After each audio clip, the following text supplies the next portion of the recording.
Hello guys, Birmingham മാർക്കറ്റിൽ കൂടെ നടന്ന് ക്ഷീണിച്ചപ്പോഴാണ് ഈ ഒരു സൗത്ത് ഇന്ത്യൻ ഫുഡ് ട്രക്ക് ഞങ്ങൾ കണ്ടത്. പിന്നെ ഒന്നും നോക്കിയില്ല, കടുപ്പത്തിൽ മധുരം കൂട്ടിയ ഒരു ചായ അങ്ങ് പറഞ്ഞു. നമ്മുടെ ജോർജോട്ടിക്ക് അതിൽ കൂടെ നടക്കാൻ പറ്റിയ സന്തോഷമായിരുന്നു. ഒരു ബിരിയാണിയും കൂടെ കഴിച്ച് ഞങ്ങൾ അവിടെ നിന്ന് ഇറങ്ങി കേട്ടോ.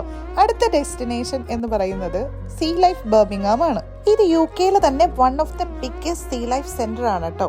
ഞങ്ങളുടെ ജോർജോട്ടിയുടെ മുഖത്തുള്ള എക്സൈറ്റ്മെന്റ് നിങ്ങളൊന്ന് നോക്കിക്കേ. അവനാണെങ്കിൽ ഉണ്ടല്ലോ, ഈ മീനെയൊക്കെ കണ്ടിട്ട് ഭയങ്കര സന്തോഷമായിരുന്നു. അവന്റെ അപ്പുറത്തും ഇപ്പുറത്തും ആയിട്ട് ഇഷ്ടം പോലെ പിള്ളേർ നിൽക്കുന്നുണ്ടായിരുന്നു കേട്ടോ. എല്ലാരെയും വിളിച്ച് ചൂണ്ടിക്കാണിക്കലായിരുന്നു മീമി മീമി എന്ന് പറഞ്ഞ്. ഏതോ ഒരു വണ്ടർലാൻഡിൽ വന്നിട്ടുള്ള ഫീൽ ആയിരുന്നു അവന്. അത്രയധികം എക്സൈറ്റഡ് ആയിട്ടാണ് ഓരോ മീനിനെയും അവൻ ശ്രദ്ധിച്ചുകൊണ്ടിരുന്നത്. എൻ്റെ ഒരു എക്സ്പീരിയൻസിൽ നിന്ന് മനസ്സിലായ കാര്യം എന്താന്ന് വെച്ചാൽ, ഈ ആനിമൽസിനെയും ഫിഷിനെയും ഒക്കെ റിയൽ ലൈഫിൽ കാണുകയും എക്സ്പീരിയൻസ് ചെയ്യുകയും ഒക്കെ ചെയ്യാൻ പറ്റുന്ന സ്ഥലത്ത് കൊണ്ടുപോകുമ്പോഴാണ് അവർ ഏറ്റവും കൂടുതൽ എൻജോയ് ചെയ്യുന്നതെന്നാണ് കേട്ടോ. അപ്പൊ നിങ്ങളും ഇതുപോലത്തെ സ്ഥലങ്ങളിലൊക്കെ അവരെ കൊണ്ടുപോകാൻ മറക്കരുതേ. അപ്പൊ ശരി, ഓക്കെ, ബൈ.